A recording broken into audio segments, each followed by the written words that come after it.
మేలో ప్రభుత్వ ఉపాధ్యాయుల బదిలీలకు పాఠశాల విద్యాశాఖ రంగం సిద్దం చేస్తుంది. రాష్ట్ర వ్యాప్తంగా 1 నుంచి 5 తరగతులకు 5 ఉపాధ్యాయుల చొప్పున కేటాయిస్తూ ఉపాధ్యాయుల సర్దుబాటు చేపట్టనున్నారు. ఇప్పటి వరకు ఈ ప్రక్రియ 95% పూర్తయింది. ఈ నెలాఖరుకు ముగిసే అవకాశం ఉంది.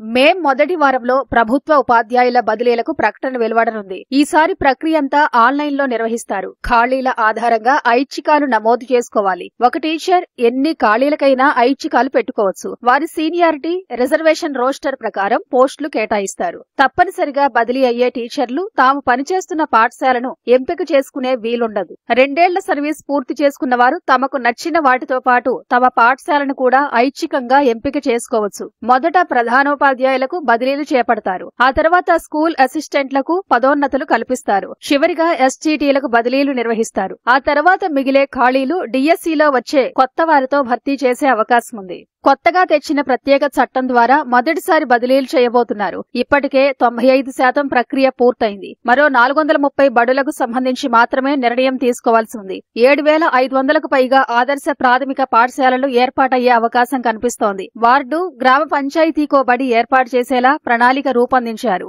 ఆదర్శ పాఠశాలలకు పోస్టుల సర్దుబాటు, విద్యార్థుల సంఖ్య ఆధారంగా అవసరమయ్యే బడులకు పోస్టులను మార్పు చేస్తారు. దీనికి ఆర్థిక శాఖ అనుమతి తీసుకున్న అనంతరం పాఠశాలల్లో పోస్టులపై స్పష్టత వస్తుంది. ఉపాధ్యాయుల సీనియారిటీ జాబితాల్ని ఈ నెల 20 నాటికి పూర్తి చేయనున్నారు. ఇప్పటికే పలుమార్లు జాబితాలు విడుదల చేసి అభ్యంతరాలు కూడా స్వీకరించారు. మరోసారి సరిచూసుకుని తుది జాబితాలు విడుదల చేస్తారు. బదిలీలను మే 30లోగా పూర్తి చేయాలని నిర్ణయించారు.